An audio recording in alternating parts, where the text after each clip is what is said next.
All right, today we're going to dive into a really fascinating framework for moving into our natural state of being. We'll be exploring a practical path to what some people call the light body, but not as some mystical escape plan. Nope, this is a grounded, real way to live with more grace and clarity right here on Earth. So let's just kick things off with a big question. We're so often taught that life is supposed to be a struggle, right? A constant fight, a state of anxiety where we're always looking for the next problem. But what if that's all it is? Just a habit? What if our true, deep down nature is something completely different? And this quote, it really gets to the heart of it, doesn't it?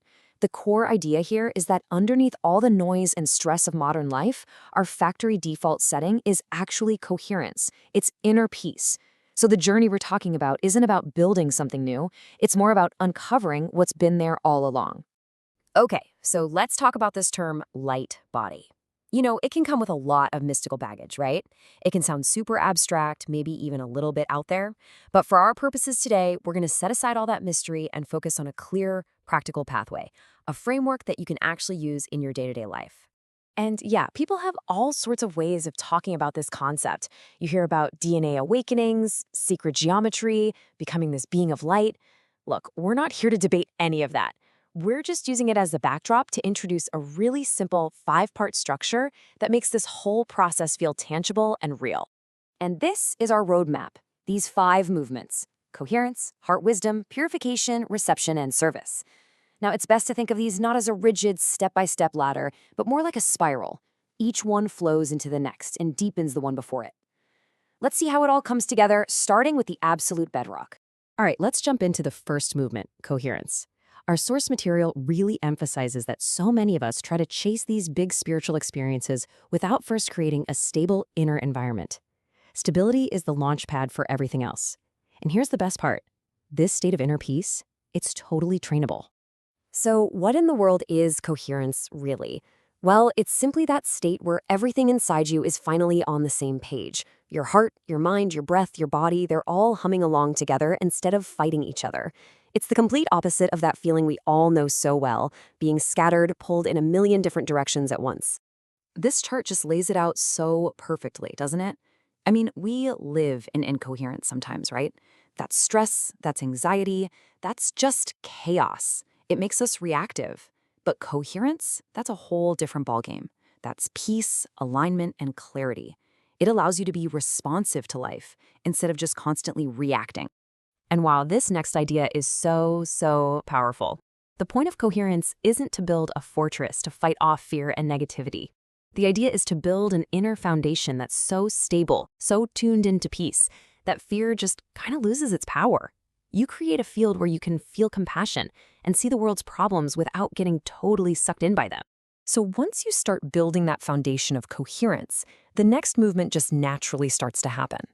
We begin to shift our focus from the nonstop chatter of the analytical mind to a totally different kind of intelligence, the wisdom of the heart, which our source material calls the real command center for your entire system. You see, the mind and the heart, they just play completely different games. The mind sees things in a straight line. It loves to argue, analyze, and try to control everything. The heart, on the other hand, operates in a whole field of possibilities. It doesn't predict, it senses where things are going. It doesn't argue, it just invites you into alignment with these simple, quiet signals. So how does it talk to you? Well, these are its signals. It's not some loud voice in your head. It's a physical feeling.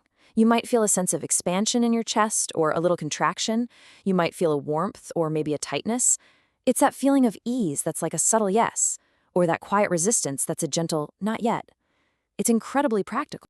So how do you actually do this? How do you tap into it? The source offers this simple, really beautiful practice it calls heart descent. It's nothing more than consciously letting your attention drop from your forehead, the home of all that overthinking, and just letting it rest in the center of your chest. Just that one simple shift can totally change your inner landscape in a matter of seconds. Okay, so as you get more comfortable living from your heart, the next 2 movements start to kick in. They're called purification and reception, and they really go hand in hand. You can think of it like this. First, you clear out the old stuff that's clogging the pipes, and then you make room to receive the new. So let's talk about step 3, purification. And the most important thing to get here is that this is not about suffering or forcing yourself through pain. As your heart gets clearer, Old emotions and beliefs that don't match that clarity will just naturally come to the surface. Your job isn't to fight them, it's to meet them with kindness, feel them honestly, and let them finally complete their cycle and go. You're just making space. And once you've made that space, you get to step 4, reception. And here's the key. This isn't just sitting around waiting for something to happen. It's an active, conscious openness. It's taking a stance of trust that says, okay, I'm ready. I'm ready to receive. And this allows new ideas, new solutions, and deeper guidance to finally have a place to land in your life. So what does this actually feel like? Well, this whole integration process can have some pretty real, tangible signs. You might feel unusually tired or notice tingling sensations. You might have super vivid dreams or get these sudden flashes of insight that come out of nowhere. Sometimes it feels like waves of emotion clearing out. And a big one is a sudden desire to just be quiet, retreat, and simplify everything. That's just your system recalibrating. And as you get deeper into this, the source material points to a couple of really cool skills that start to develop. One is called frequency literacy, which is basically learning to read the feel of an energy, not just slap a good or bad label on it. The other is temporal softening, where time starts to feel more fluid, less rigid, which takes a lot of the pressure off. So you've done all this inner work: coherence, heart wisdom, purification, reception, and all of it naturally flows into this final movement. This is where we turn our focus outward, not because we have to, but because it's just the natural expression of who we've become. And this is where we find out our purpose is way, way simpler than our minds ever made it out to be. And this is where we tackle that huge question we all ask ourselves at some point, right? Why am I even here? We look at all the problems in the world and we think, what am I supposed to do about all this? And the answer we find here? Well, it completely flips the script on what it means to serve. And here it is, that radical reframe. Your main job isn't to go out and fix, save, or struggle against the world. It's to simply be the frequency of coherence, of clarity, of compassion.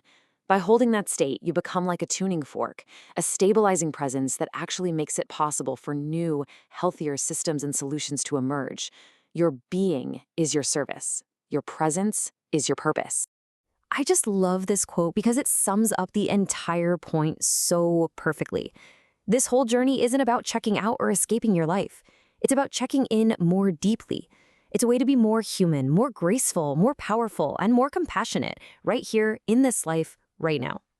So to wrap all this up and make it super practical, here's a simple daily practice that basically walks you through the whole cycle. First, just breathe gently. Easy enough, right? Then center your attention in your heart. Third, whatever you're feeling, just feel it with kindness. Fourth, consciously open yourself to receive help and guidance. And finally, from that grounded place, take just one small, aligned action. That's it. And that leaves us with this one final, really beautiful thought to chew on. That maybe the whole point of all this isn't some big cosmic achievement. Maybe it's something much closer, much more intimate. Maybe it's about waking up to the simple, incredible miracle that is a human heart that remembers what it's truly capable of.